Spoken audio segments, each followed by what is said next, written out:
लु भन त म कस्तो थिएँ सानोमा?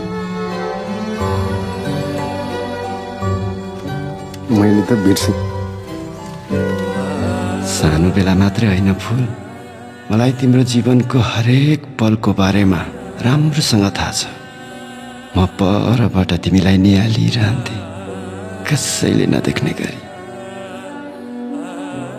अनि आफैसँग प्रश्न गर्थेँ, त फुलको समीपमा कहिले जान्छस् भमरा? बल्ल भाग्य बलियो भइरहेछ।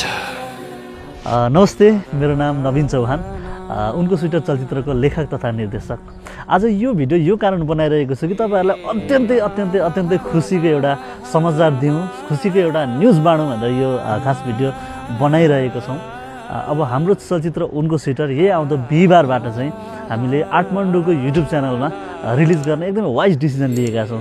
यो डिसिजन किन लियौँ भन्दाखेरि हाम्रो फिल्म गत वैशाख 26 गते अल नेपाल रिलिज भएको थियो र सोही समयमा विश्वका धेरैवटा देशहरूमा हाम्रो फिल्म रिलिज भएको थियो र अत्यन्तै सकारात्मक प्रतिक्रियाहरू, अत्यन्तै माया, अत्यन्तै शुभ कामनाहरू हामीले प्राप्त गरेका थियौँ।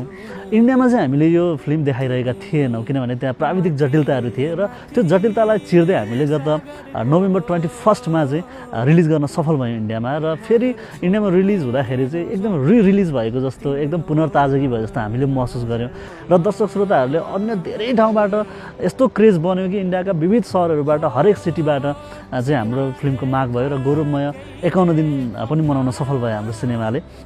त्यसको इफेक्टले गर्दाखेरि होला आज नेपालमा पनि रिलिज गरिदिनु पर्यो, रिलिज गराइदिनु भयो, एकदम खुसी हुन्थ्यौँ भन्ने किसिमको म्यासेजहरू हामीले पाइरहेका छौँ। अमेरिकाबाट, अस्ट्रेलियाबाट, युकेबाट जति पनि हेर्न छुटाउनु भएका दर्शक श्रोताहरूले फेरि हेर्न चाहनु भएको छ। जसरी काफ्ले र फुलको सम्बन्धलाई यहाँहरूले मन पराइदिनु भयो, डम्बर र इक्सा बीचको सम्बन्धलाई मन पराइदिनु भयो र उनको स्वेटरमा प्रयोग भएका जति पनि गीतहरू छन्, काफ्ले, मखमली, चाइनिज जिन्दगानीमा र जुन हेर्नु तिमी भन्ने गीतहरूले तपाईँहरूलाई मन्त्रमुग्ध बनाएको हामीलाई थाहा छ। अब एकदमै यो फिल्मलाई चाहिँ मनदेखि तपाईँहरूले स्वीकार गर्नु होला र यो आउँदो बिहिबारबाट हामी रिलिज गर्दैछौँ र यो जानकारी धेरैभन्दा धेरै शुभचिन्तक दर्शकहरूसँग पुर्याइदिनु होला, ट्याग गरिदिनु होला, सेयर गरिदिनु होला, होइन, मेन्सन गरिदिनु होला। पक्कै पनि तपाईँहरूले माया दिनुहुनेछ। Thank you so much.